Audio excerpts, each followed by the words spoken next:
It's the Auburn Observer Podcast, game recap edition. Happy Sunday to you out there. Justin Ferguson here, joined by my co-pilot per usual, Dan Peck. Hello, Daniel. Ahoy, Justin. And as always, let me say shout out to the Peck Pack and what's up to all the sickos out there as we as we come to you from the Wings 94.3 studio. As always, big shout out to our friends at Wings for letting us use the setup. Wings 94.3, your home for classic hits in the Auburn-Opelika area. You can also catch Auburn University athletics, football, men's basketball, baseball, Tiger Talk, all on Wings 94.3 on the FM dial here locally. Auburn high school football as well. And like I said, classic hits all day long. They got the Smithereens, Bryan Adams, Def Leppard coming up as we record this right now, and cool stuff going on all the time on Wings. So we really appreciate that they let us use the studio. 100%. We appreciate our friends at Wings. Dan, we've got a game to talk about. Auburn 42, Ball State 3. Not sure I've ever said Smithereens on the show That's before. probably the first time. Yeah. We've done, this will be episode 516, and I think that's the first time that word's been in there. Feels appropriate after the game after the game we watched. Especially if you're looking at Auburn's defense in this one. Auburn 42, Ball State 3. Dan, this game is one of those games where, like, there's only so much you can take away from it because Ball State's bad, like real bad, and can't make this one taste better with a couple of spices. You know what I mean? Like they are. We were talking before. Like they're in contention among sort of the especially at the bowl subdivision level. Like that team's usually. You can look at a mid-major that comes into play Auburn and identify a part of their offense or their defense where you feel like, oh, okay, they're going to be able to lean on that a little bit this year. We'll see. Purdue and Auburn are a step up in competition from the teams Ball State will see later this year in the MAC, but that's got all the makings of a long season through a couple of weeks there. Like by comparison, we talked about it in the build up to this. Like Mercer's like 70 points ahead of them in SP Plus. South Alabama, who Auburn plays next, rallied late and like was a 2-point conversion away from tying the game with Tulane, a very good Tulane team on Saturday. So, I mean, this was a team that was outmatched from the beginning, and Auburn.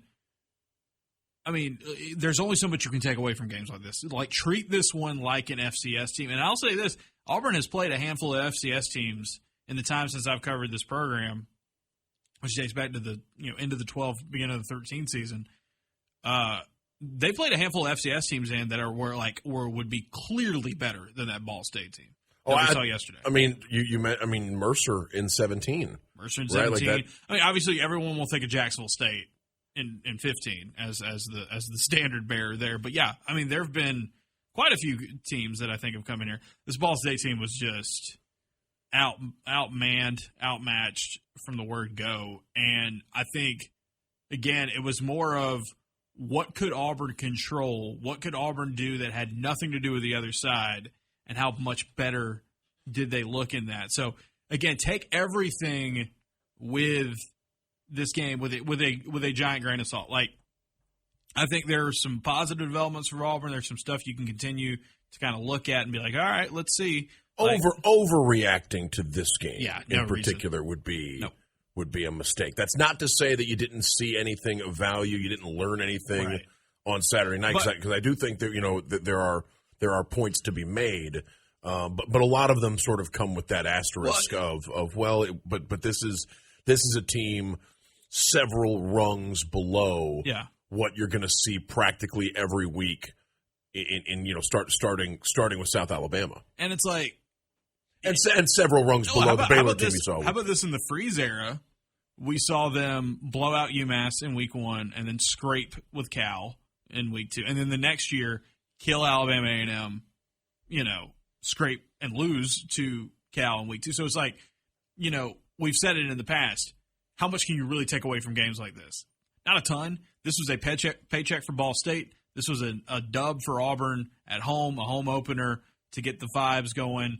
It was a night game. I'll say this before we get into the game itself. I thought the atmosphere for that game was a pretty good one. It was a party. It was crowd. all weekend long. I mean, it was a tailgating scene was awesome. And it's just, you could feel like, people knew that this wasn't life or death, but there were some stretches in that game, especially we'll get into the wild sequence that leads to Ball State's only points of the game.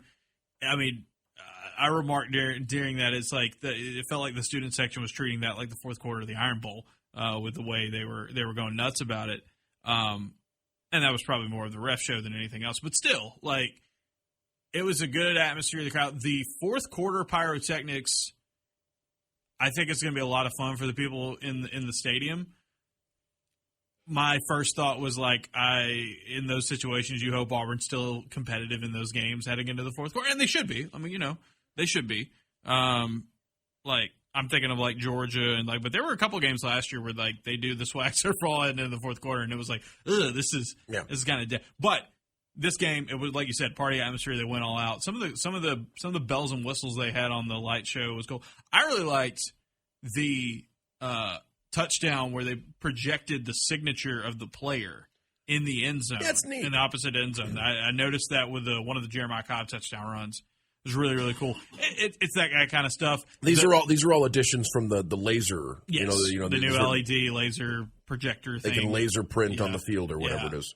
The hype video. The hype video for the new scoreboard was one of the more like this is, it's like the level of like ridiculous that, and I say that lovingly, that you can only get in college football, or like that kind of stuff where it's just like we have a new scoreboard, and it was an event that thing finally got going there right before kickoff. If Auburn could have pulled it off, I think they would have had helicopters actually like deliver the new scoreboard to Jordan Hare, and then shooting fireworks off of it like it was the beginning of Monday Nitro. You drop it in like the last Lego piece, right? Yeah. You just sort of lower it into place and turn it on, but not the way it worked. But no, I thought it was that's one of the big, and look for half the stadium who have been craning their necks to see the video board. It helped us out a lot. Yeah, in the press box. It's fantastic. It's a great pickup for the press box at least.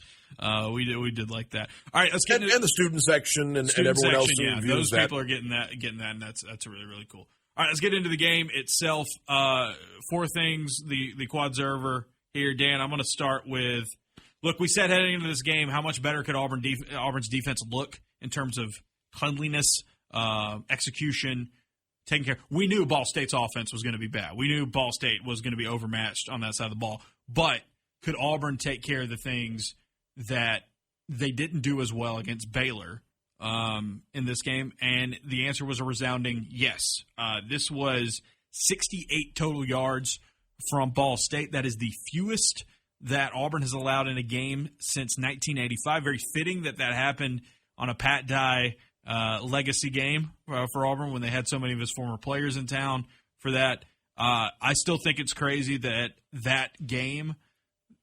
68 yards is the fewest Auburn has allowed in a game since 1985 against Ole Miss, where Ole Miss had 9 in a game. As I discovered last night, that game Auburn wins. Blows out Ole Miss. I think the final, Auburn had over 600 yards of offense. Bo Jackson ran for 240. The tidbit that got me the most from that is that Ole Miss struggled so much on offense, partially because they were without their starting quarterback who was injured. That starting quarterback, Auburn quarterbacks coach Ken Austin. Austin. That's wild. I mean, it's just small world kind of stuff. But Dan, this again, you play who you're lined up against, and it was a near perfect game of defense for Auburn. In fact, they had Ball State only had 5 first downs in this game.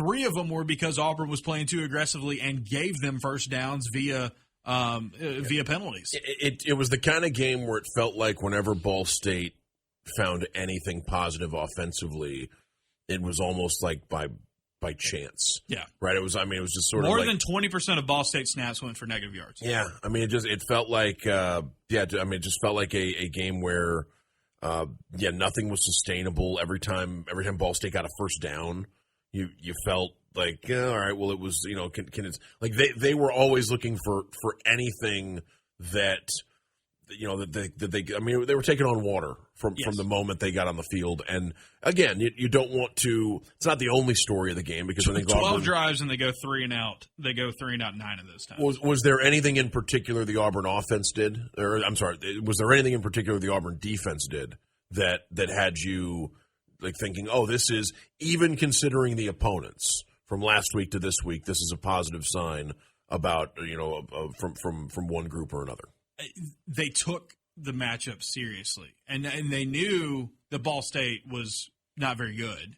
I think Robert Woodyard said it earlier in the week. It was like, we don't care what happened to Ball State last week. We just know we got to lock in.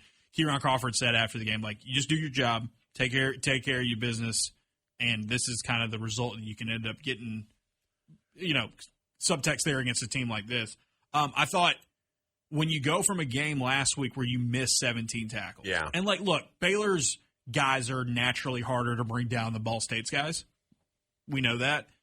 But you missed 17 tackles, the most tackles you've missed in a game under Hugh Freeze. This week, PFF only had Auburn down for 3 missed tackles all game. And it's just like, okay, can you just do your job? Can you do that clean? There was an early 3rd and long that Ball State converted down the middle on a throw. That was it. Only 3rd down they convert all game. On their own volition, with their offense. So it was a game to me where it was just like, I thought all 3 levels of Auburn's defense understood the assignment, and then just like, if you just do your job and you can rotate a bunch of guys in, you can dominate this team. And they did. And look, it's hard to keep a team, even this bad, under 70 yards of offense. All it takes is one mistake by one guy, and you can double those yards in games. There have been games in the past we were talking about before we started recording. The UMass game 2 years ago. UMass got loose on some things in that game. And it's like, to be able to prevent them from ever really getting to that point was significant. There were a couple of lapses. There were a couple of drives where Ball State got to move it a little bit. Auburn was fortunate to force a turnover because the guy just drops the ball. Now, he was under pressure, but he just drops the ball kind of loading up to fire. All that to say, like, when your standard is very, very high and you hit it, that is worth celebrating. And no one's going to be impressed, and nor should anybody be impressed by this. But, like, I don't care who you're playing. When you hold a team to 71 yards passing in the modern era, that's significant. When you get 14 tackles for loss against anybody, that's significant. And how about this? Their running backs had 18 carries for 18 yards. Yep. So if you take away all the sacks and all the stuff that Kyle Kelly couldn't get, like, this was utter domination from a defense that spent the past week hearing, you guys better tighten things up because it's only going to get tougher from here. Obviously, it wasn't going to get nearly as tough against Ball State. But, like, if you have eyes to Oklahoma and A&M and Georgia and, like, what's to come in the SEC, you got to play to your standard. You got to play your brand of football and take care of your business. It doesn't matter who's on the other side. And if you make that a habit, you could be a better defense when it gets a lot tougher, and I thought Auburn did that in this game. Even considering that Auburn,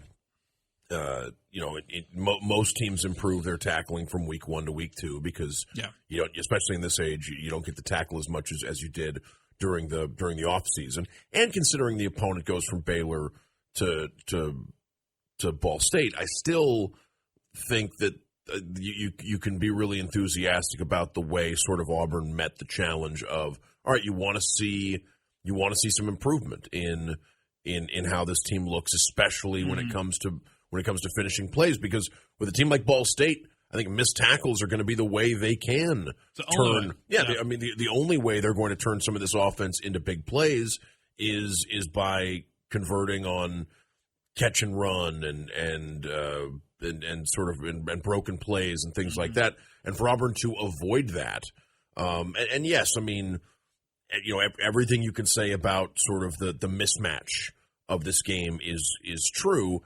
And still, I think Auburn was able to avoid any sort of letdown, any sort of. It would have been easy coming off of a win last week. It would have been very easy to think, okay, well, let's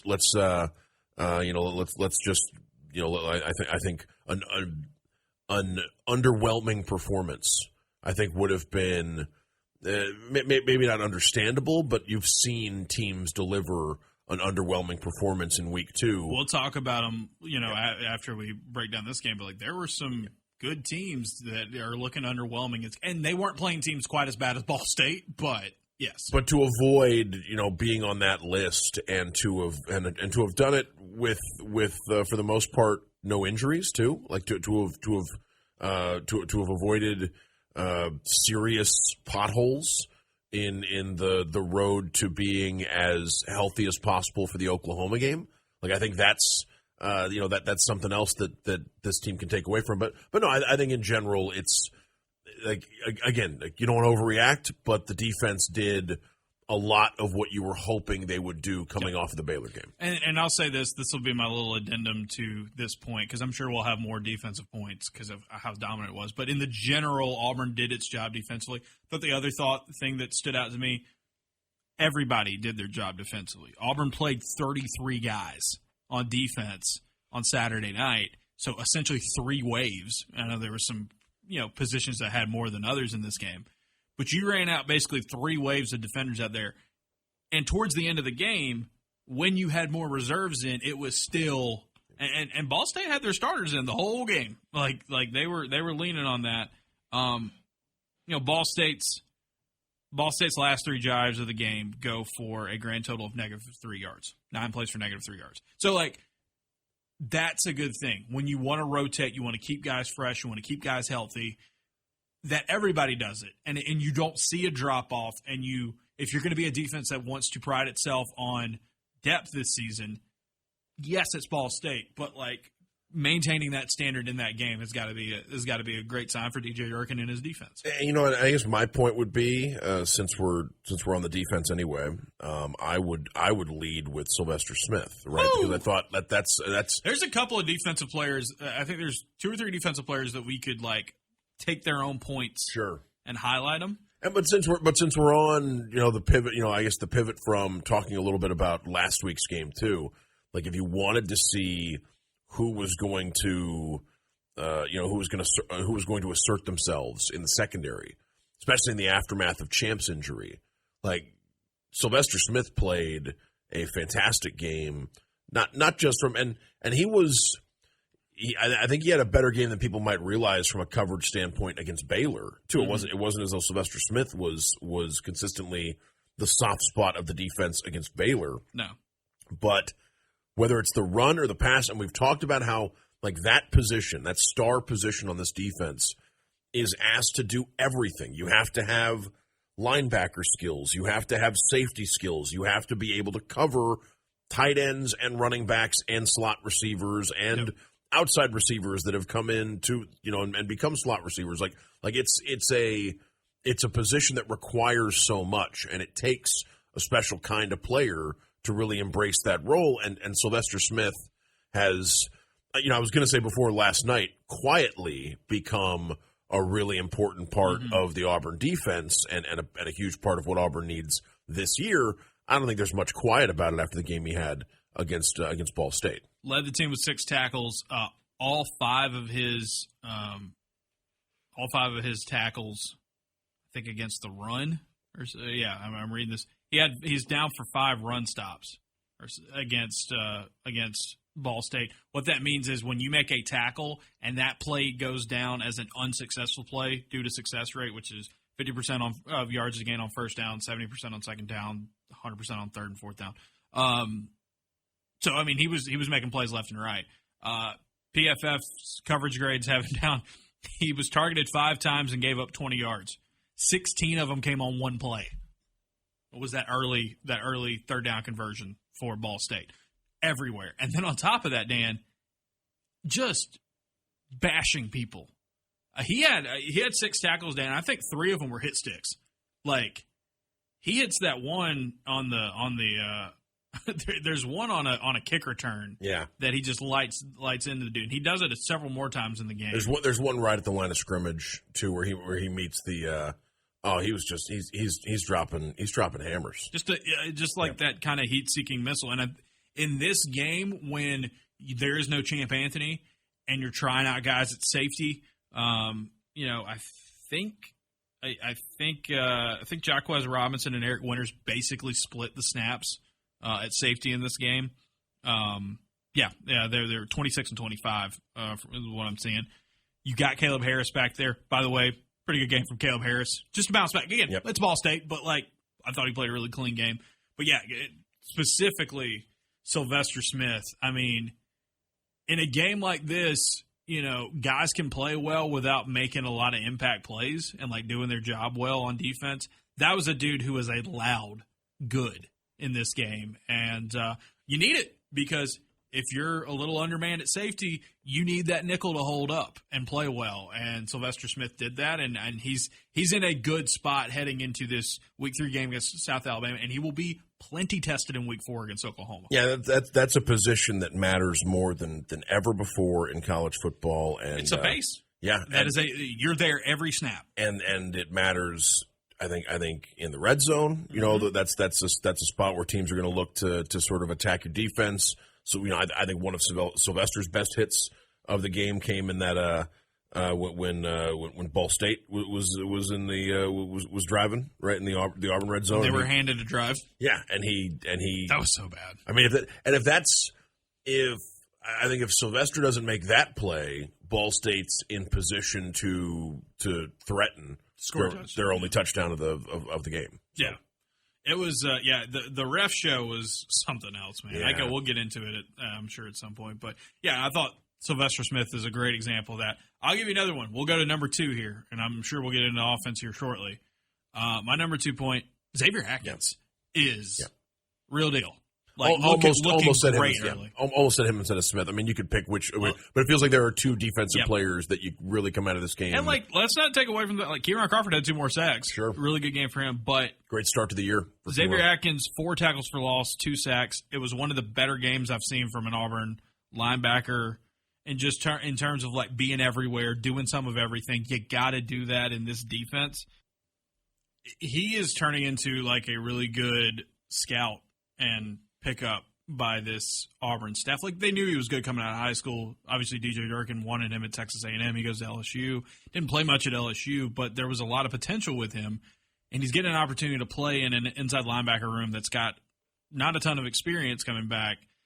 And he's done well. I thought he played well against Baylor for the most part. Maybe pass coverage was an area for that whole linebacker group that wasn't great. That was the most he had ever played in a college football game, too, right? I mean, this right here, though, he was everywhere and plays with a ton of energy and a ton of passion. And again, in a game like this, you don't want your defense especially to take it easy, to throttle down. You want to be aggressive and stay aggressive and keep chasing that standard dog game. I thought Xavier Atkins, when you have a linebacker who is playing that with that much energy, Hugh Freeze talked about his motor after the game. Hugh Freeze also talked about the TikToks after the game. But for Xavier Atkins, but when you play with that motor and the energy, you can do some everything. You've got that athleticism, you've got that all around game. It does set the tone. And he first drive of the game, he makes a couple of big plays, and it's okay, this is what it's going to be like for all 60 minutes tonight from Auburn's defense. You're right. They do seem to have gone out and found talent at linebacker, and maybe even found guys that don't have the experience that would have a lot of schools and a lot of top programs calling. But Auburn seems to be able to identify. There have been multiple instances now recently where Auburn identifies a guy under the radar at linebacker, and they bring him in, and it's worked out. And I thought Xavier Atkins, linebacker was so tough to project for Auburn this season because you had some guys who really hadn't played before. You have some experienced guys coming in from other programs. It was tough to sort of, and then the Riddick injury in the preseason, I think through things because you assumed that he was going to get a ton of snaps, and it was sort of where else. And he still is, but I think the thing with Riddick is it looks like a lot more packaged and situational based, which might be the best for his skill set. And keeping him fresh in the fourth quarter, right? Too. And if you're not an every single down, every single snap linebacker, it doesn't mean the defense doesn't trust you, that your coaching staff doesn't trust you. It just means and we want you at your best for the situations where we really need you the most. there are guys in the NFL who make really good money and really good living playing a role at linebacker, and I think Riddick's got some of that to his game. And I don't know how much health is impacting the decision of like sort of when to deploy Riddick, and how much of it is they want to, they want to maximize his skill set. But you need other linebackers for this, and Xavier Atkins took a really promising step forward and could be, could be a huge part of the defense this year. I really think so. I mean, he played great, and if you keep that up, keep it up against South Alabama, you're going to need a guy like that. He just feels like a tone setter type of defense, and that's what that linebacker group needed. When you lose Eugene Asante, right, and you also lose Keys and Mausi, yep, the veterans there. But I think back to Asante, and I think back to like guys let's work, right? You know, he'd rally the team. I think back to guys like Deshaun Davis and KJ Britt, where it was like these guys were the leaders, they were the tone setters, they were the energy guys, down the middle. And look, Atkins has got a different skill set than some of those guys I just mentioned, but I do think like you need to have a linebacker who, we talk about the quarterback carrying the identity of your offense. A lot of times you need a linebacker to carry that identity for your defense, and if it's swarming, relentless, sideline to sideline, playing with a bunch of speed, Atkins is a great example for that. It's crazy to think he's just a redshirt freshman, but if you can ball, you can ball, and he does. Hugh Freeze was talking about Atkins early in the preseason. I remember sort of, I think there were some blank stares and some sort of confused looks from beat writers because he'd had. He'd had an okay preseason, but it was it seemed like there were still to be a lot of guys in the mix at linebacker. But Hugh Freeze was constantly noting Atkins' speed. By like week 2 of fall camp, it was like, this dude's playing a lot. Yeah, and Hugh Freeze was constantly mentioning that Atkins had the speed to recover when he made mistakes, and he was making fewer and fewer mistakes the more experience and the more that he was able to practice, and I think for a linebacker room again that was tough to project because he had multiple guys, and who knows who you'll see in the next couple of weeks, right? I think the fact that guys like Diaz and Melendez are slowly but surely coming along too, and we'll see if we'll see what kind of season Riddick ends up having. Like I don't think the die is cast for anyone else at linebacker this year. But Atkins off to a very strong start to his Auburn career. And, that speed that Hugh Freeze mentioned a couple of times in the preseason, it was on display against Ball State.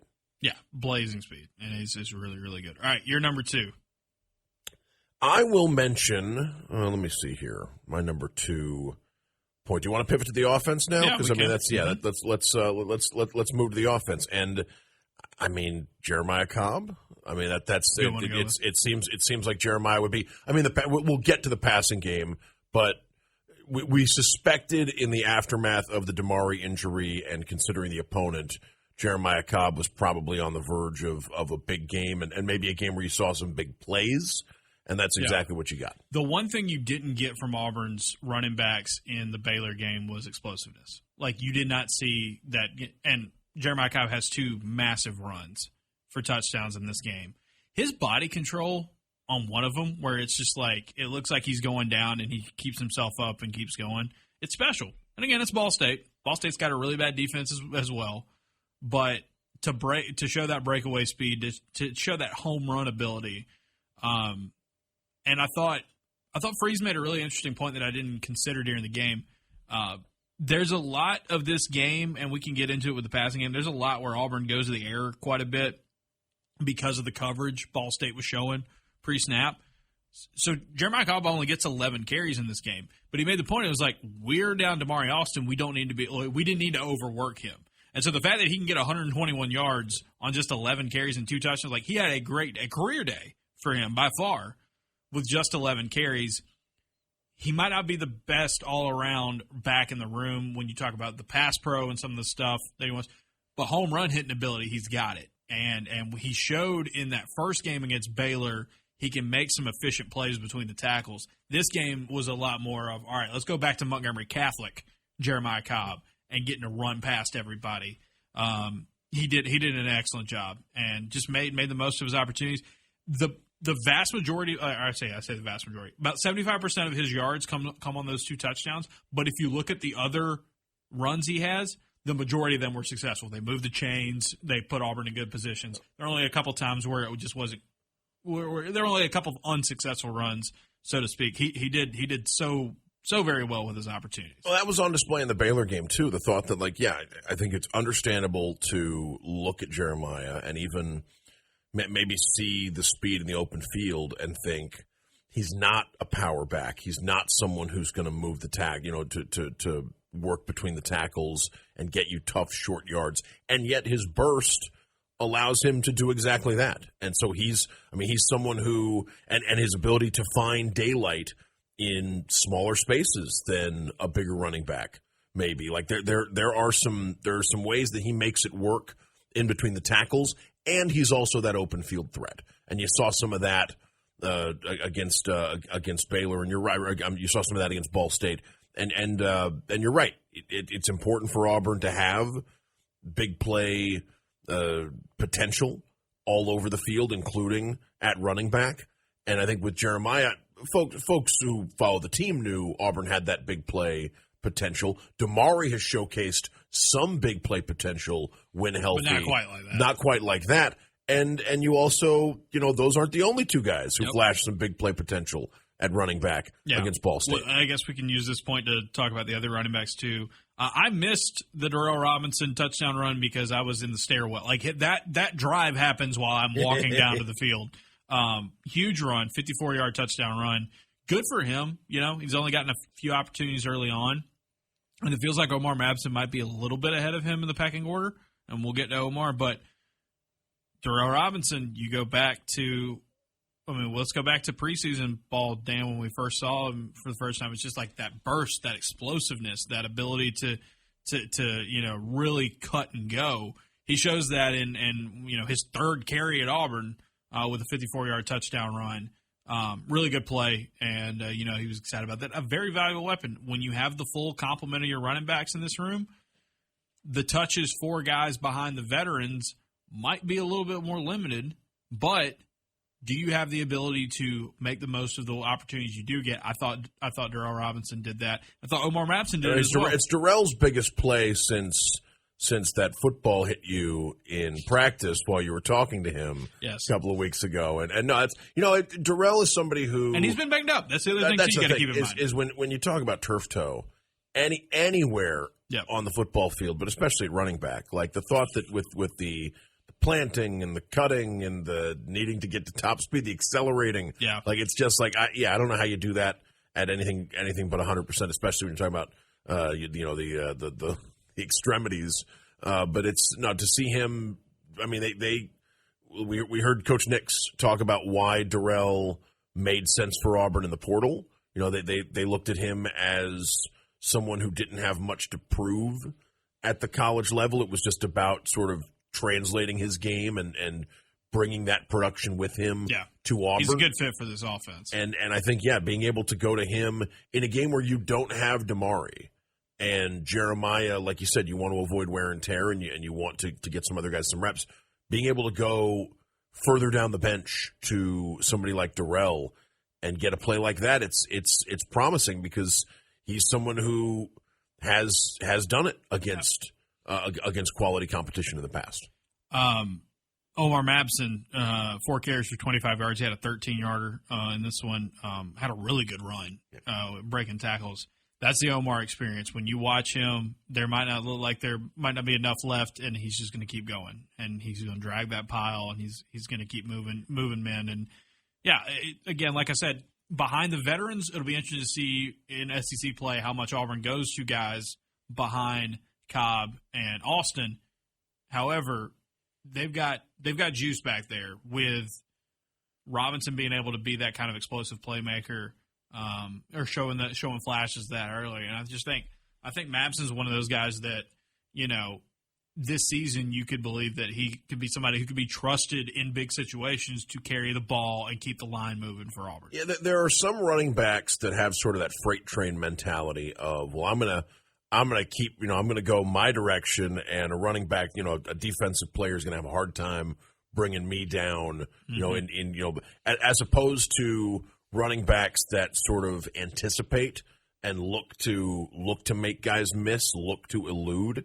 I think Omar has the potential to move the pile and showcased a little bit of that, but he's also somebody who and I don't know how much you're going to convince like a running back to change his ways. No. Right? Like if you're not that kind of running back, if you're not someone looking to make a move in the open field and get a guy. When Auburn turned Kerryon Johnson into like the Le'Veon Bell like type of like wait and hit the hole, it wasn't that they had to teach him a new way of running the ball. It was, you're already good at this. Let's get better at that aspect, that patience and explosiveness in it. And trying to teach a different running back to do that may have like disastrous results, right? You have great vision. Yeah, and some dudes are just good at just sticking their head down and going. Exactly. Yeah, just go. And there are running backs that have made that work, for that they've made that work very effectively. I think Omar, as he gains college football experience, you're going to see a little bit more of that elusiveness and that ability to, because I think that was what immediately stood out to folks during preseason camp, was that there's that burst and that ability to go side to side or make that last second move, that jump cut that can extend the play and get you into the open field. And that's something that, it's special to showcase that at any time as a running back. Omar showcased a little bit of that early, and you're excited to see. And again, keep in mind, supposed to be a senior in high school. Yep. Like, this guy is ahead of schedule and should have been with Auburn High on Thursday night beating Opelika. And can you imagine you stick Omar Mabson on, it's on like on a high school team? Like it's the thought that guy can go back and watch his tape last year. It's crazy. Yeah. All right. My third point, and we'll get to it now. Some of you are probably begging for it. Passing game. Jackson Arnold, 24 of 28 passing for 251 and 3 touchdowns. Third best modern era completion percentage in a game for Auburn. Bo Nix had one in, I think it was the Harsin debut against Akron in 21, had a better game. And then Jarrett Stidham in the weird turnover game against Mercer, who we mentioned earlier in 17, had a better game. But it was close. He put up a great game. Did him like 37 for 40 or something in the Mercer game? It's obscene what he did in that game. 24-28 for Jackson Arnold. Dan, we said this going into the game. Keep an eye out for it. I wrote about it in the mailbag. Ball State is a bail them out type of team. They're in quarters. They were not going to get beat deep downfield.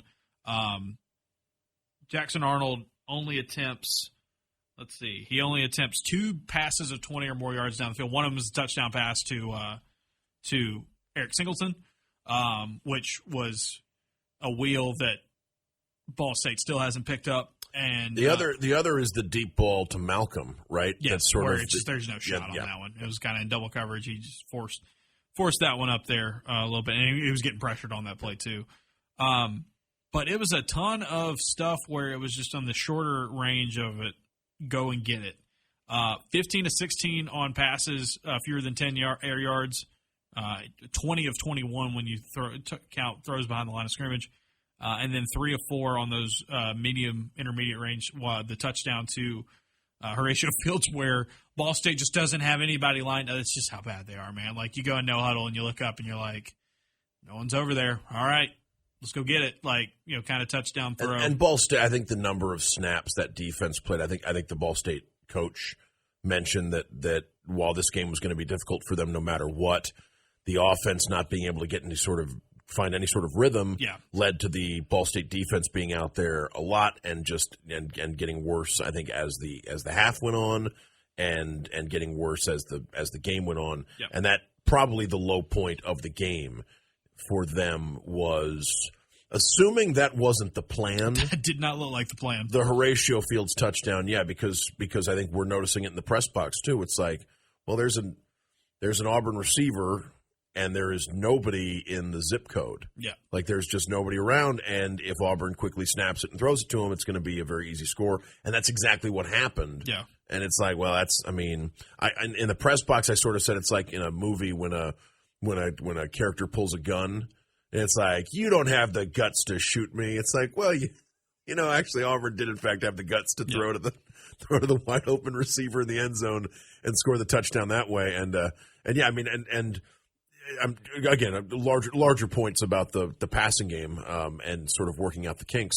I thought that it was, it's very important for Jackson to find rapport, find chemistry with his new teammates, Cam, Eric, Horatio, and Malcolm, and we're off to a decent start there. As I think, seeing Jackson figure out some of the ways that he needs to deliver the ball to these guys. The multiplicity of weapons really stands out. When you have 4 guys have 4 or more catches, there's been some Auburn teams where they might not have had a season or where they had a game like that. Like, just to be able to spread the field, have a variety of guys involved, and just, again, in a different way, take what the defense gave you. Auburn knew in this game, okay, if Baylor's, the Baylor game, sit back, we run. This one, they knew they could make a concerted effort to throw the ball. They didn't want to run it too much with their running backs because of the health issues with Damari Alston out. They didn't want to get into a situation where now Jeremiah Cobb's hurt or doing stuff like that. They didn't want to run Jackson Arnold in this game hardly at all for obvious reasons.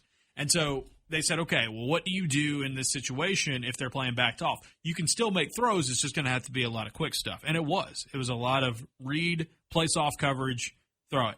There were times, a couple times in this game, where Auburn tried to go with deeper stuff downfield and opened themselves up to pressure.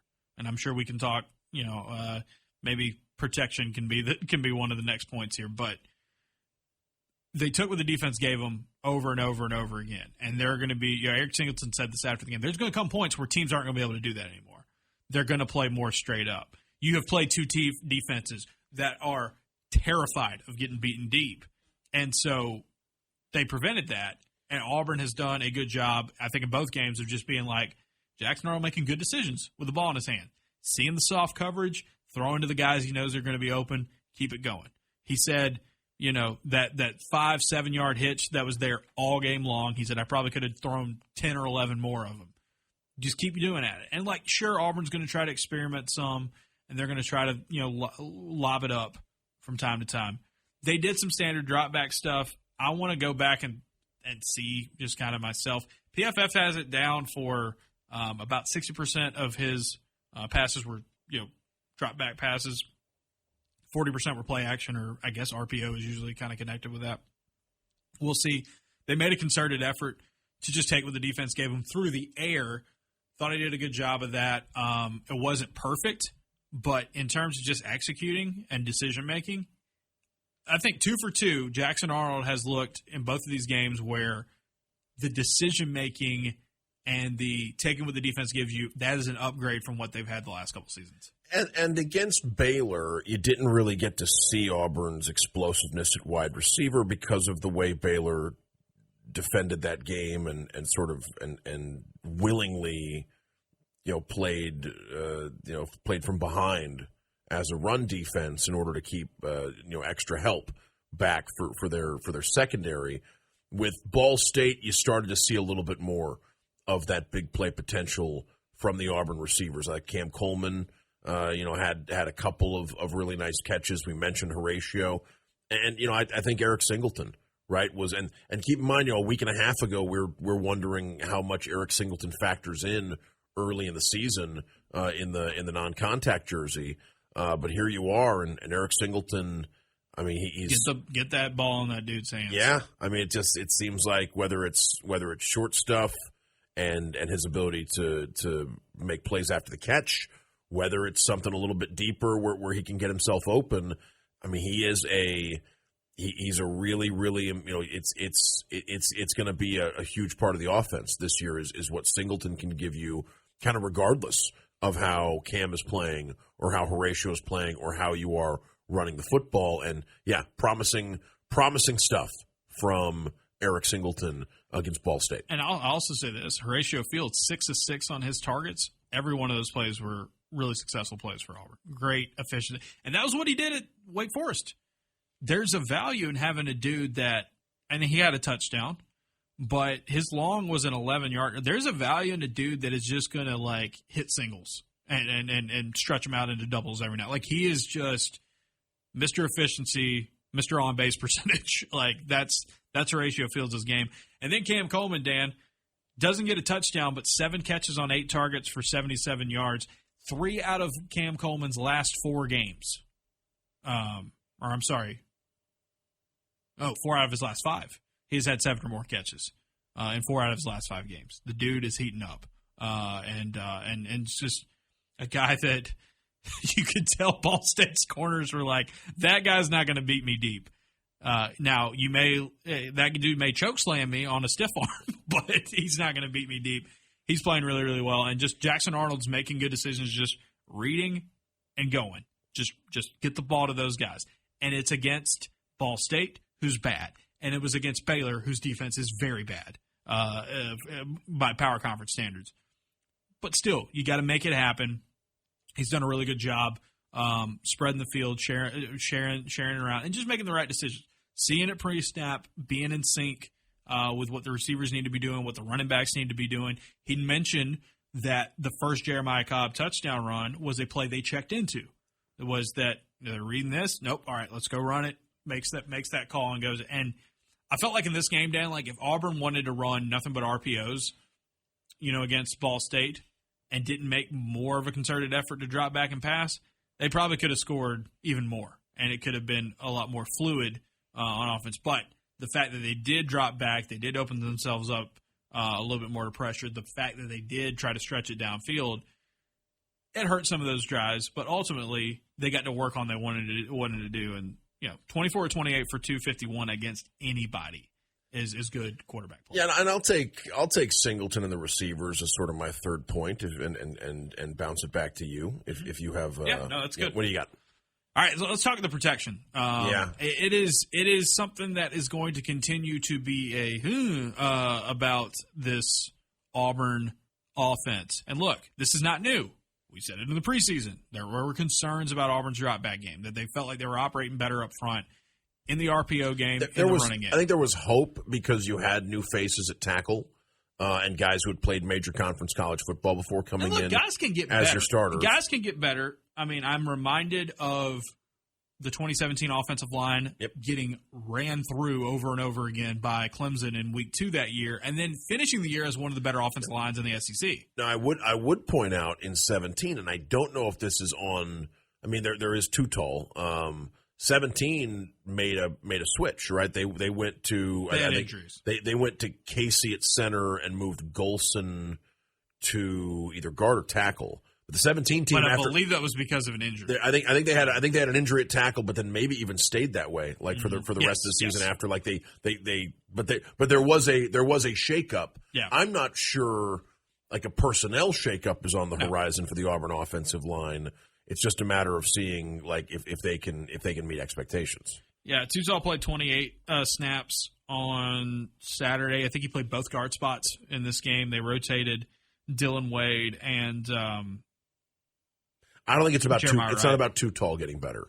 You know what I mean? Like to me, it seems like they want to see the other guys. Well, the interesting thing here is again, PFF numbers are PFF numbers. You got to take those with a grain of salt as well. But if you look at their pressures, every one of the starting offensive linemen were marked down for allowing a pressure.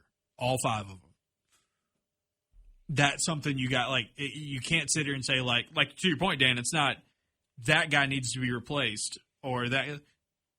It's an everybody has got to get better in that. Now, I haven't watched all the film yet. I haven't gone back and seen. There were people tweeting at me during the game saying, "Hey, on some of those, it looks like Jackson may have been holding on to the ball too long." Potentially true. You also didn't have your best pass pro running back there. That also all of that plays into a part. We heard Hugh Freeze last week talk about the pressures that Arnold faced against Baylor and said there were a couple that we just didn't get it set, and that's on us as coaches. Like so. It's not a one guy thing. I think a lot of times when you have pass protection stuff, you can come down to it's the offense and everybody involved, starting the coaches on down, offensive linemen, quarterbacks, running backs, tight ends. They all play a part into this, and in different games, it's going to be you share it. In this game, I think, there were that first drive Auburn had. There's a sequence where both guys on the left side of the offensive, or maybe the right side of the offensive line, in the span of 3 plays, both of them get beat. And so you just have to clean that up. You got to work on it. I do think Auburn is better at running the ball and playing off the RPO. I think Jackson Arnold's much more comfortable doing that. I think that's going to be the strength of this offense. This game, they made more of a concerted effort to drop back and have to be in more pass pro stuff, and that is not the strength of this offense. And even a team like Ball State found ways to exploit that. That's got to get tightened up because Brent Venables' defense is coming. Texas A&M's defense is coming up. Georgia's defense is coming up. You've got to be able to tighten that up, and that's going to be a thing that you're going to continue to keep an eye on. And they can get better. They can improve. I tend to think that Auburn's pass protection issues against Ball State is more of a all of the above thing than just a specific player or maybe even a specific unit. But the Auburn offense has got to be able to get better at that. They're going to be able to play a lot off that RPO game if they can run the ball, and I think run blocking, they are good at this. I thought Xavier Chaplin had a really good game run blocking. Watching him, he had some highlight reel blocks on those big runs that Auburn had. And they were not doing the full scope of their offense because they weren't going to run Arnold and they weren't going to run the running backs as much. However, in a game like this, you need to be better because the standard is only going to what you have to be at is only going to get even higher and higher from here on out. A lot of what Auburn's trying to do involves, having a numbers edge and having matchup advantages and things like that, and wanting defenses to have to account for every skill position player on the field. If Auburn has to use tight ends and running backs to shore up the protection, if you're keeping receivers, your offense. Yeah, if you're keeping receivers off the field, if you're not running guys, in passing routes, you're keeping them home to block. If you're having to do those things, it limits what this offense can do. And if your wide receivers aren't getting open quick enough, or the schemes that you're running, like people are talking about the routes and stuff like that at times during the game. That again, that's an all thing, and it starts with Hugh Freeze, Derek Nix, Ken Austin, this offensive staff, and works its way on down. And it's so important for this offense to be able to show you a passing formation and run off of that, and show you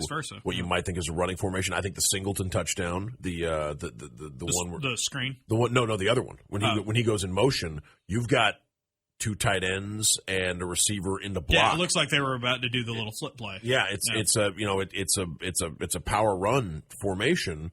And they send I think Singleton might be the only guy who runs a route on that play, and everybody else. There's an outside receiver on that play too. It's being able to use that sort of those sort of wrinkles in your offense. It's all based on those 5 guys. Can you hold up? Yeah, it's like Hugh Freeze said. It's based on those guys winning their individual matchups as often as possible. And there's some throws in this game where Jackson Arnold had all day to throw. And all day and all night, and could have painted a portrait back there. There was somewhere he didn't. I thought it was interesting though, looking at the numbers after the game, and Freeze mentioned this afterwards. The scrambles that Arnold had, it wasn't really pressured into him. He just saw the open lane and took off. So again, I think that's the one thing to keep in mind when you see Jackson Arnold drop back to pass and then take off and go. It's not always because the offensive line didn't do its job, or sometimes he just sees open grass because he's a good decision maker. He's got that good vision, and go and make it happen. That's kind of the way they want to do that with him. But they did give up too many pressures in this game to playing against Ball State. Like, you're playing against Ball State, you shouldn't be having this many issues and killing drives because you have pressures, or you had holding call or something like that.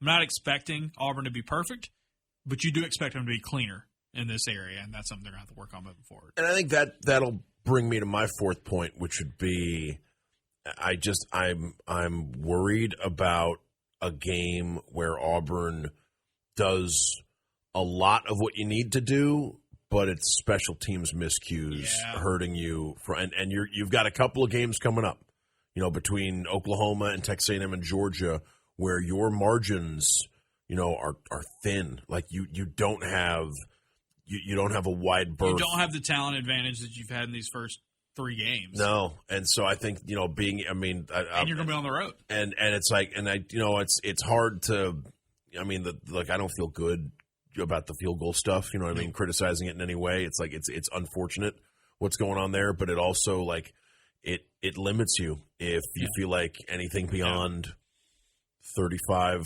37 yards is. I'm gonna say 40 and in is where I think they feel comfortable with McPherson. That looks like the range. And then I think what do you do outside of that? They tried Malcolm as a punt returner. That was an adventure.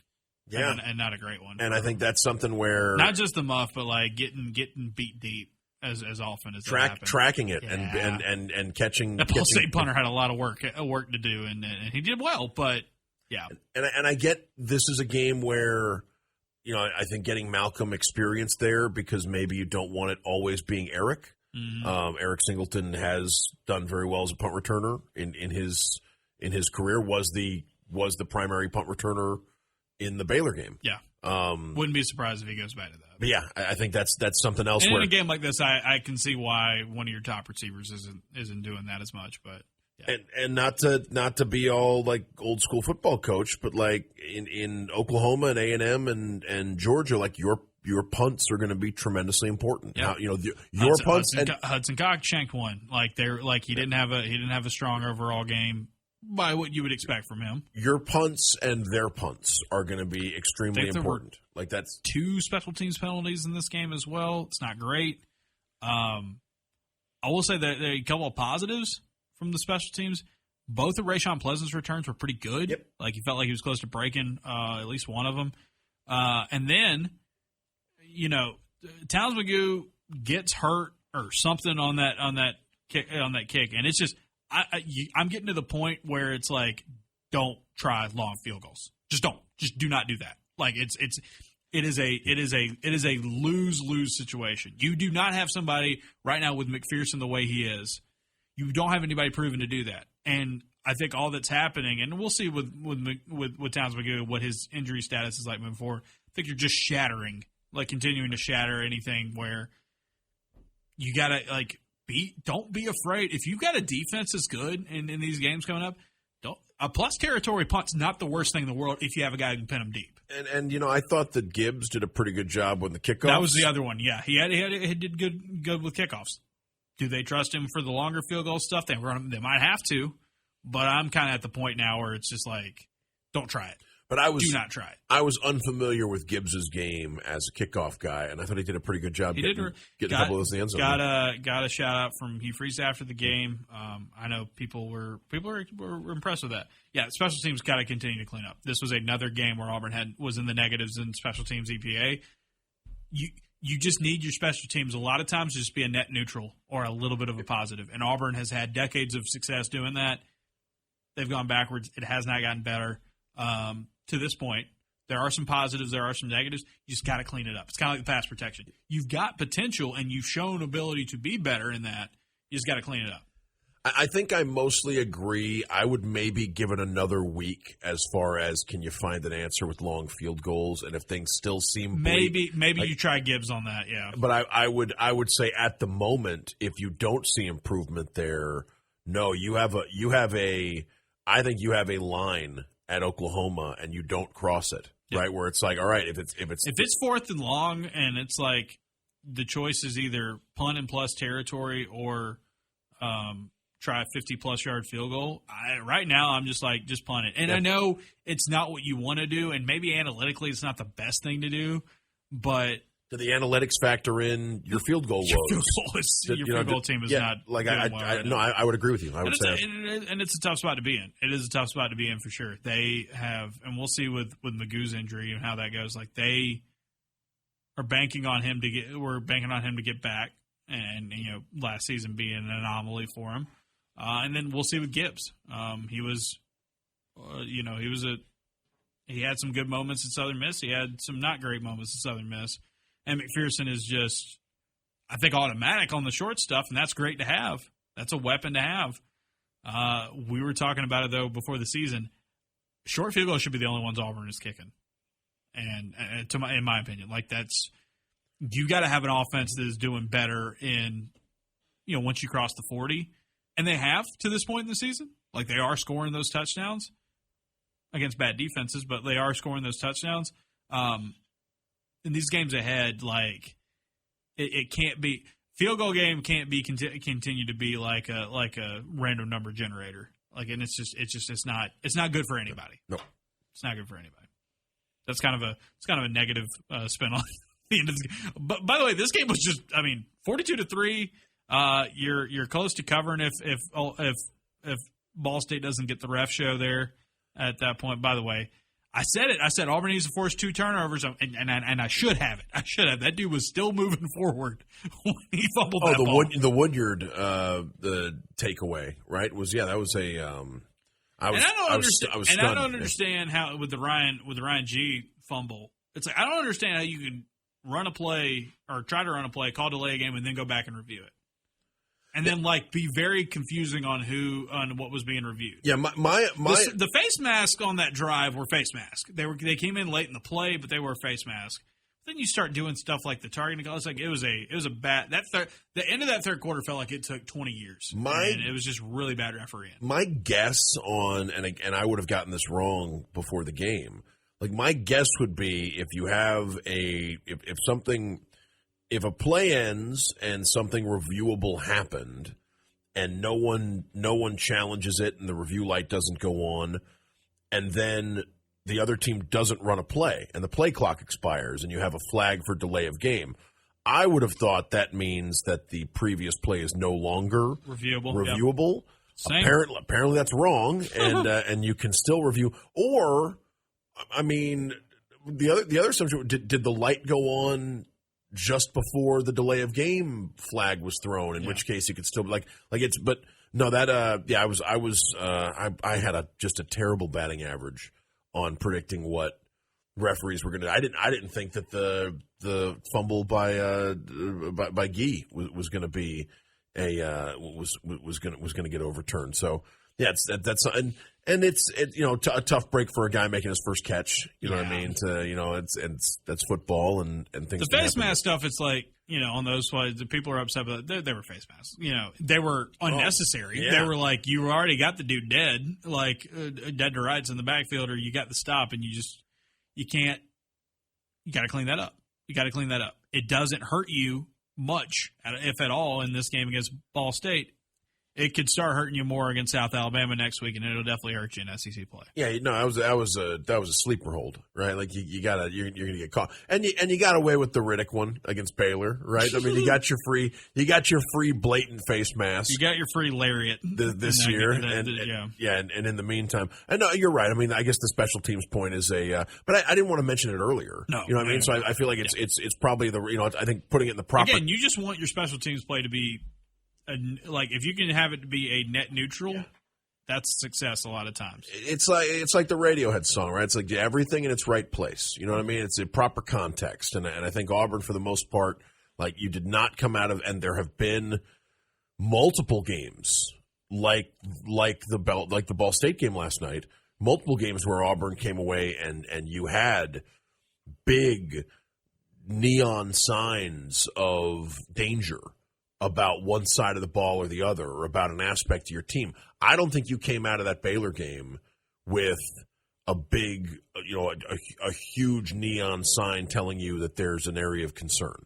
No. Right, where it's like, special teams would be the closest thing. Special teams and pass pro. Yeah, and pass protection to an extent, although again, the pass protection thing has the asterisk of, I don't think they wanted Jackson to use everything in his skill set to get away from and even acknowledging that, yes, you want cleaner pockets, you want him to have time to run the offense, but no, I think it was a Auburn. That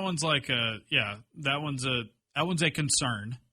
It's a concern, but Auburn had, but it's not a existential crisis at the moment. No, Auburn. It could turn into one, but I don't think it is one right now. I think that what you reasonably expected Auburn to do, for the most part, that's what they did against Ball State. All right, let's take a look at rest of week 2 in college football. It was supposed to be a quiet week, Dan, and it was not in several areas. Let's start with the headliner. USF taking down Florida in the swamp. You can't let USF come to if you're in the SEC. If you're in the state of Florida. What kind, well, no, you saw where I was going there. I was going to say, what kind of SEC program loses to South would Florida? let South Florida come into their house? It's What a win for them. Shout out to Cody Burns, right? Who is I forgot he's there now. Who's down there in South Florida. Big one. Can you imagine? I mean, there's video going around of the South Florida position coaches celebrating coming down the elevator. Yeah, which is I guess I immediately think like, boy, it was already tough enough for the Florida guys, right? And they're hearing the USF coaches celebrating. But one of those USF coaches getting to celebrate is one of our favorites. So shout out to Cody. Damn, that Florida offense is just kind of stuck in the mud, right? And Billy Napier is the play caller, head coach. Could not finish drives. Kicked field goals early. Now they have a safety that really kind of changes the game in the second half of bad snap. They're really conservative, and it's like this is not what Florida signed up for. And I feel like I've said it in the past, and that's why like the Muschamp thing was always fascinating with me with them. Florida's like Real Madrid in the fact that like there is a standard because of how good they've been in the past. When you think of the Spurrier teams and Urban Meyer, and like Florida wants to win, but Florida also wants to win with style, and they want to do it their way. And it's like when you're grinded out, kind of shell ball on offense, and you lose, it's even like they're wanting to run you out of town. And when it's believed you have a superstar quarterback too. Like it's one thing if I know. Yeah, but if your offense is stuck in the mud, yes, and it's like, okay, well you've got pedestrian players at some of these spots, like that's not going to save the quarterback either, or that's not going to save the coach. Didn't have a terrible game, but didn't have a great game either. Like it's just, I guess I go back to the thing with Florida, and then, like a lot of this, there's going to be other games we're going to mention where, in the proper context, like you can be frustrated today with some of the stuff Auburn did against Ball State, and then you look around the rest of college football and say, man, there's a lot of people who are frustrated today about even bigger problems. Good teams.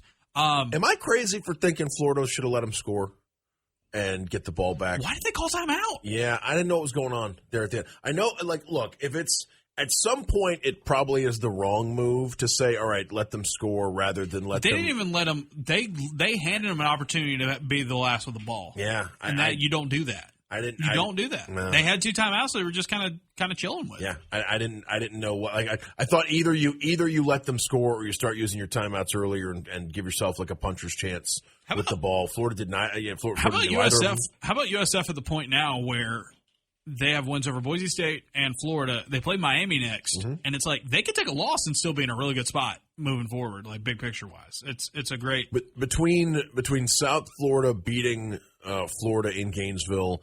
And I think a really interesting-looking Tulane-Ole Miss game in Oxford. I know Tulane just had the scare from in Mobile, but the American is in a really good position. I think to be that the party crasher. It's just a matter of whoever wins that league. Yeah. And South Florida. I mean, look, if they're not, look, I don't want to waste too much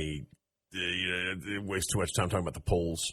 Right, but like they better be ranked. Like you better. How about the poll talk we were talking about with this? Florida was number 13 in the country this year. Right, they're heading into this game. In hindsight, making them that highly ranked because they beat an LSU team that people were very frustrated with last year and beat Ole Miss by a touchdown in a weird game where I think wasn't that the game where like Ole Miss had like 70 interceptions and beating a bad Florida State team and winning a bowl game over Tulane. They were. I looked this up. They were sub 500 before that run to finish the year. They were 4-5. Yes, they were 4-5 before that run to end the season. That team becoming, this is a team on the verge of being in the top 10 of things if they continue to win. It's like maybe it's just like, and look. I think unless you are Ohio State or Oregon, you've come out these first couple of weeks of the season saying, we got stuff to work on. We got stuff to get better with. Like, even the teams LSU is a great example. LSU gets a good road win in week 1 over Clemson, and they don't play a very pretty game against Louisiana Tech in week 2 back at Tiger Stadium. There's a lot of that. I think Oregon and Ohio State are the only ones who have been immune so far. I might be missing another one. Like, Penn State and Georgia have not played much in terms of competition their first 2 weeks. Georgia's in a weird, like, kind of low-scoring game with Austin Peay. And I know the weather was affecting that and all that. But I still think the assumption with Florida, I mean, getting back to, like...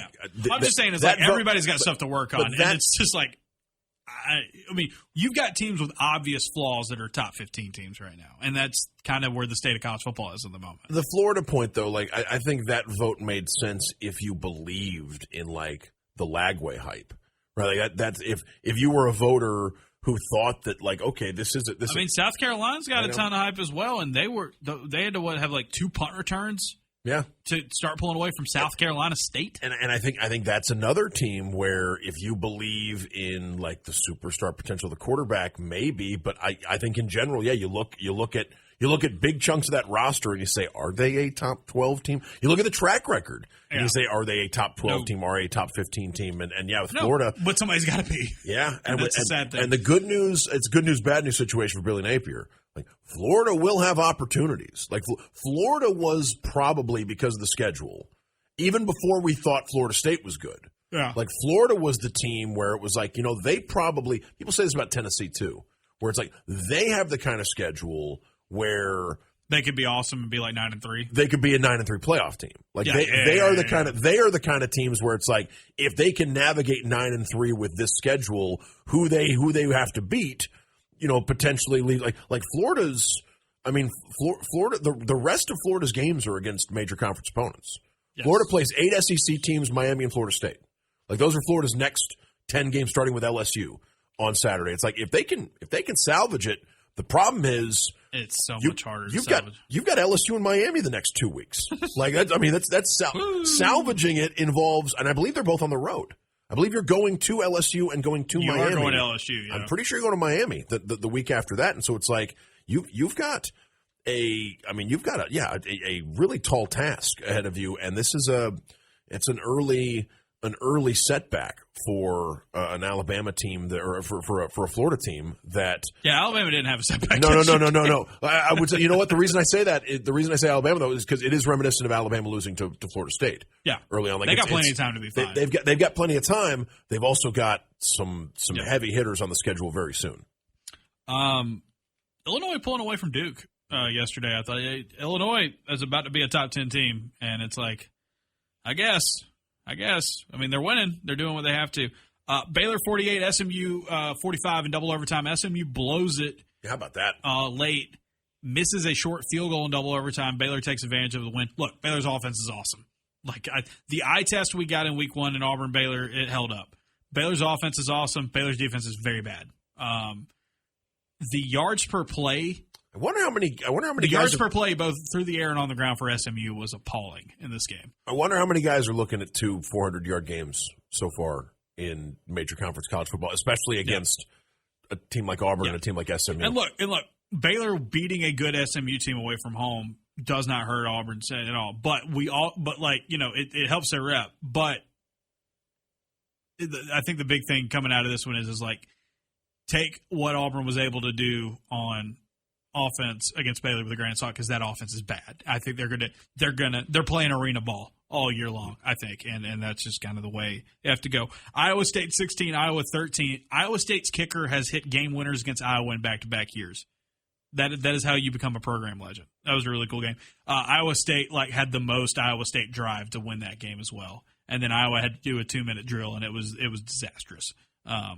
I love it when games live up to our expectation. Hey, shout out. Hank got on the field in the first week, Brown at Iowa, but they're going with the guy who played some Gronkowski last year. Yeah, Gronkowski, and he's. Hey, Dan, congratulations are in order to former Auburn player and assistant coach Charles Kelly. 34-24 home win over Liberty. Yeah, big win for Jacksonville State. Nice win. Like that a lot. How about Lebby? You holding off on? Yeah, I was going to say Arizona State.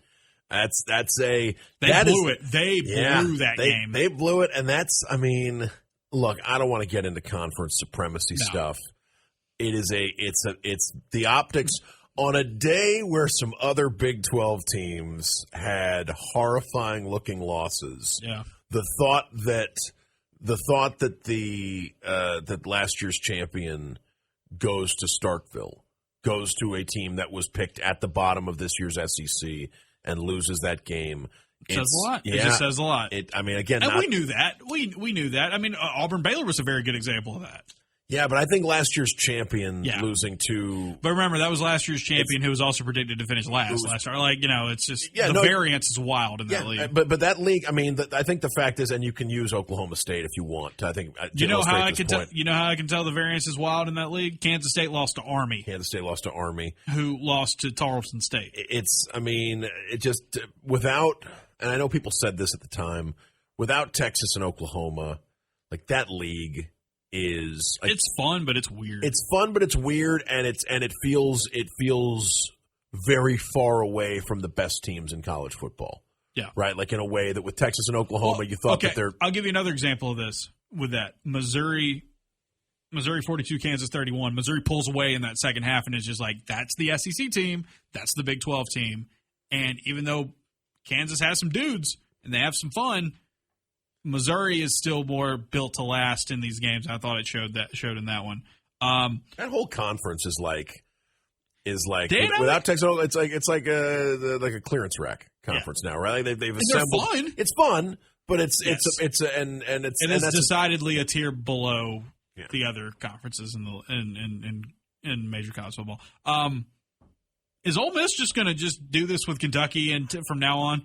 That line smelled like rotten eggs all week. I did not, and it was the strangest thing to me because, and clearly Mark Stoops paid attention to it too, based on the decision to kick the field goal late and cover the number, and hit the over, I believe too with that field goal late. Don't gamble, kids. No, just don't do it. Don't do it. If you ever needed a PSA about not betting on sports, it's the Ole Miss Kentucky game right there from yesterday. But that like all week long. I mean, after Kentucky looked as bad as they did in the opener, and Ole Miss deep fried Georgia State and looked like they hadn't missed a beat despite losing a first round pick at quarterback last year. Like it's like okay, well. Why isn't Kentucky a 14-point underdog or a 17-point underdog or a 20-point underdog? Why is this number staying at 10 or 9, depending on where you shop around? I think there are matchups, baby. A whole bunch of people probably bet irresponsibly on Ole Miss using that thinking. Yeah. And Vegas is diving into their money today like Scrooge McDuck, right? I think there's certain matchups that are just not good for teams. And for Ole Miss, Kentucky, it is Ole Miss being like, here's the Lane Kiffin ball that we run. And Kentucky's like, yeah, we're just swinging sledgehammers. And most of the time we're hitting ourselves with the sledgehammer, but sometimes we can hit you with it and it's going to hurt. And that's the way they play. Oregon 69, Oklahoma State 3. Dan, I'm tired of Mike Gundy. We've passed. It's well past your expiration date there. He made himself look like a fool all week long with the comments before the game, and Oregon played like they absolutely wanted to kill them, and they did. They could. And as Dan more. Lanning pointed out. Like, this isn't an Oklahoma State program above playing paycheck games. This isn't an Oklahoma State program that goes out of their way to make sure that all the competition they face is on an equal playing field. I believe they opened with UT Martin. Dude. Right? And it's like, okay. They had the booster. Well, yeah, I mean, he ain't Phil Knight, but, like, T-Boone Pickens was world famous for having the money and giving it to Oklahoma State. Clemson 27, Troy 16. The dream, we had the dream for a while.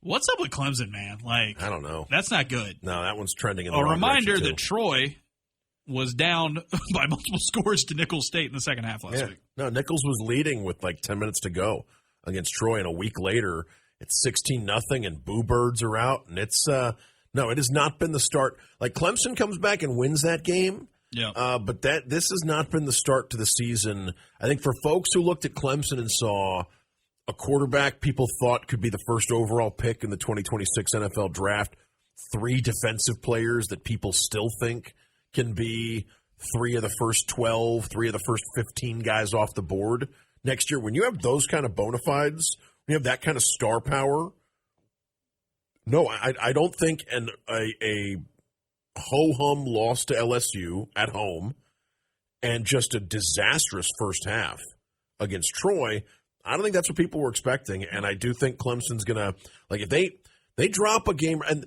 look, they haven't lost a game they're not supposed to yet. I mean, you could say LSU, but I think LSU's, like, if LSU could turn out to be very, very good. Sure. In which case, that was a toss-up game. You start losing some games in the ACC you're not supposed to. And I think they have Tech this week. It'll get uncomfortable. Like I believe it's Clemson, Georgia Tech. It'll ratchet that pressure up. Two more before we go. Oklahoma 24, Michigan 13. I never liked the thought of Michigan in its current form with a freshman quarterback trying to win on the road against Brent Venables' defense. Like, and Mateer's good. Like, Mateer made some really good plays. If I remember correctly, though, Dan, Michigan's only touchdown comes on a 75-yard run. Mm-hmm. And outside of that, I mean, they had Michigan's offense at a chokehold. Justice Haynes opens the third quarter with a 75-yard run. That is the only touchdown of the game for Michigan. 75-yard run. That's more than half of the rushing yards they had in that game on one play. Oklahoma, I want to see, like, Michigan's defense is good, and they usually are good. I want to see Mateer continue to play against tougher teams.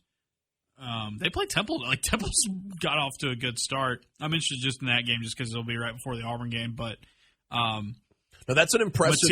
Mateer's Jackson Arnold, I think, is in a better spot at Auburn and has taken advantage of it and has been a good upgrade for Auburn. I think Oklahoma resetting and going with Mateer and Arbuckle and that crew is paying off early. Yeah, the Mateer touchdown makes it a 2-score game, and from that point on, the pressure's really on Michigan and on that freshman quarterback, and it just seems to get worse rather than get better.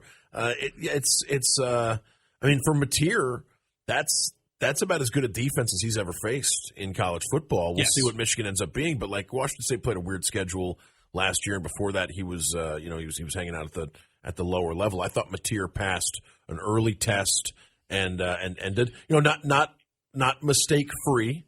The interception is, he badly overthrows a guy and throws it right to Michigan on the turnover.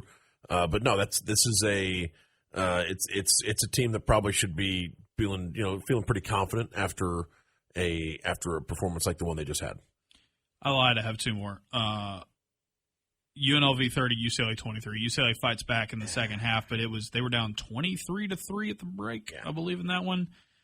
Nico ended up having an acceptable game at the end, but that is looking like one of the craziest moves ever. I don't know. I'm not trying to pick on your Bruins, but it's bad. It's weird. It's weird for Nico too, right? I mean, it's like I don't understand the UCLA coach. Like I get weird vibes from that whole situation. Not good. I mean, but his hiring was weird too because it was like Chip left at a weird time to go be an offensive coordinator at Ohio State instead of stay at UCLA, and Deshaun's a program legend and a pro and a guy who understands California, but recruiting is it's changing now. It's sort of the credentials for like I'd love to see it work, but it's tough, and it's also I don't know, like by all accounts Oasis was very good at the Rose Bowl while UCLA was playing that game against UNLV.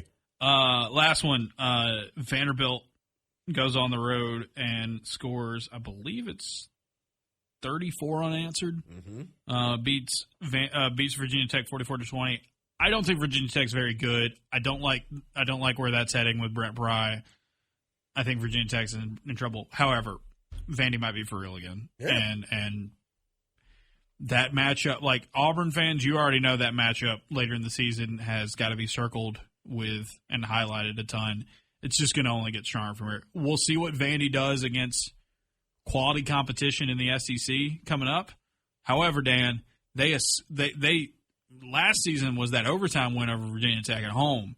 This season, going on the road and beating them by 24 is just a sign that like they're leveling up.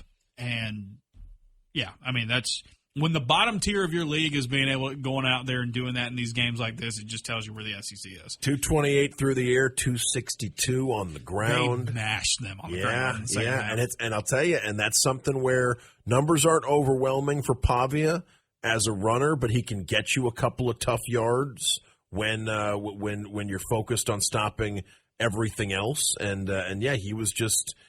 He was conducting the orchestra, and he had Virginia Tech really unable to do much of anything. And as the pressure grew for that Tech off, I mean, look, their hope was going to be this game stays somewhat low scoring. How about, I mean, a week after Virginia Tech held their own against the South Carolina offense, Vanderbilt shreds them. Just goes that might through end up them. saying a lot more about South Carolina than anybody. Yeah, how about that? And I mean, I think that's for a Vanderbilt team that, and it's interesting because I think the perception is that with Vanderbilt, it's Pavia and a bunch of other guys, and it's actually like that. These guys are under the radar. But they've built themselves up a nice little offensive line, a couple options in the run game. Eli Stowers is still there as a target for Pavia. It's not a one-man team, but I think that Pavia, between some of his quirks and the uniqueness of his story and the fact that there was legal action to get him another year of eligibility in college football, like he's sort of the he's the guy in the spotlight a lot for Vanderbilt, but it's an offense with a lot of different things you have to worry about. And like you said, it wasn't just Diego Pavia with their backs had good games. Yeah, with a Vanderbilt offense running for nearly 300 yards. Yeah, it was. I can think Virginia Tech is fraudulent, but also you got to respect what Vandy did in that game for sure. All right, I don't know. Yeah, Vanderbilt performs like that in your building in week 2. Like it's. I don't know where you go from like for Virginia Tech. I don't know what the mindset was going into the season, but I mean you've just been stomped on twice. All right, we'll be back later this week to preview Auburn, South Alabama. That'll be for Observer subscribers. Subscribe auburnobserver.com, $6 a month or $60 a year. Appreciate you guys listening. By the way, merch coming soon. Ooh. Soonish. Got confirmation this week that the stickers have been printed. So we printed the hashtag establish it stickers. It's an updated design from the old ones that we've done in the past. And then there's a fun little extra one as well that we're going to be selling with them as well. So we'll have more info on that in the days to come. Thank you guys for listening and thank you for subscribing. Had a lot of fun Saturday. Ran into some people who are subscribers and listeners and really enjoyed that. Tailgate scene, again, it's still blazing hot. I'm hoping it's probably still going to be pretty hot on Saturday for that day game. Yeah, early game Saturday too. So stay hydrated. Yeah, some of that pregame coverage starting real early on Wings. Yeah, some of that. So before we finish with an observer, you told me you were going to have one. Ooh, okay. Right. So I'm putting you on the spot here. I do have an update on our last one though. Our last one, I talked about high school mascots in the state of Alabama that I wanted to shout out. Got some comments. Want to go through them real quick while you're formulating over there, Dan. Jonathan says, I can confirm that Laurel Hill is still the Hobos in Florida. The private high school I teach at in Pensacola plays them in basketball. So good to know that Laurel Hill is still representing Hobo pride well. Wolf says Quinn Ewers' high school was in South Lake Carroll. Do you know South Lake Carroll's mascot? It's a big school in Texas. Familiar with the school? What's the mascot? The Dragons. Oh, wow, okay. And it's which is not completely insane, but I'm shocked at how underrepresented Dragons are in American sports. It's a good point. UAB is kind of the standard bearer there, right? When it comes to Dragons in major sports. Candler says here in Arizona, Yuma was a prison town. So what is their high school team? The Criminals. The Yuma Criminals. I like that. I like that a lot. And Vince says in Frankfort, Indiana, their high school mascot is the Hot Dogs. Oh, because that's very good with Frankfort. I love it.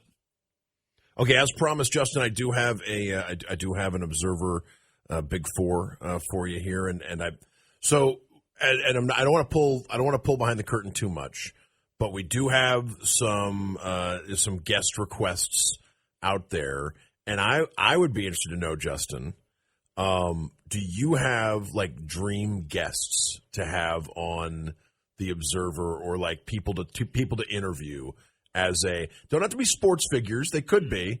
I guess stick with living people. Like, yeah. But are there people? So are there people you'd be really interested in? Are we doing this in the Auburn perspective, or if we're doing it like when you just interview people who have nothing to do with Auburn? Oh, like when Jeff Jarrett came on the show? Yeah, like that's in the archives. By the way, people can find the Jeff Jarrett interview. Well, you know my number one in that vein. Yeah. And Dave Meltzer?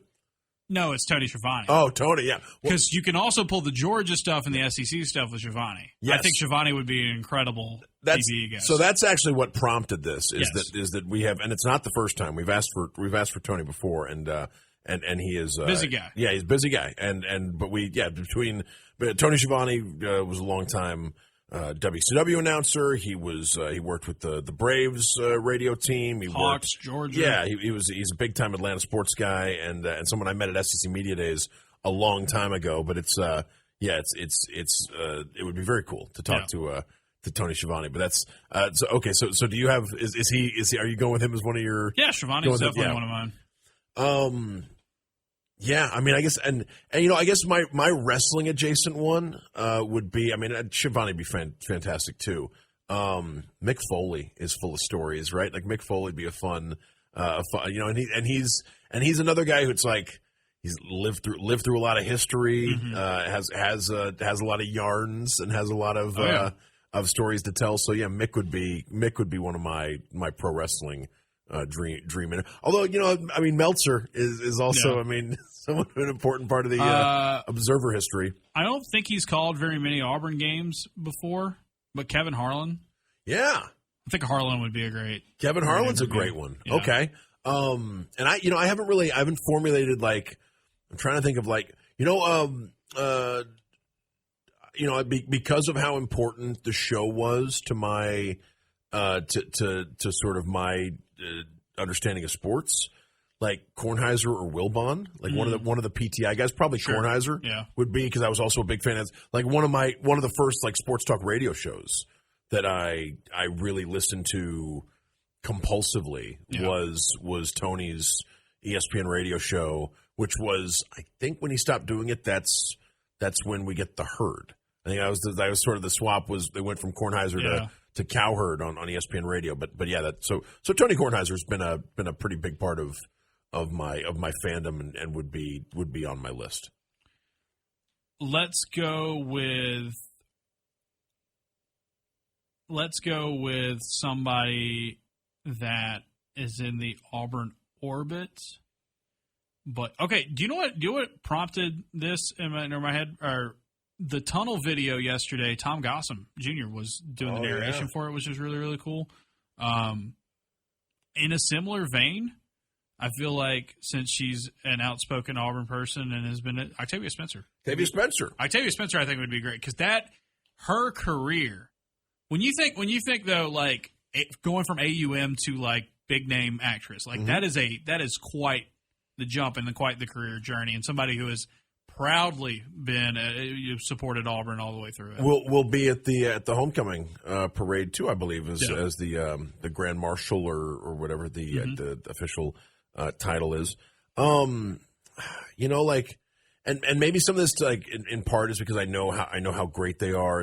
I think I have I done two already? Yes. Okay, I think I have my the two that I'm coming to mind with here have nothing to do with Auburn. Sure.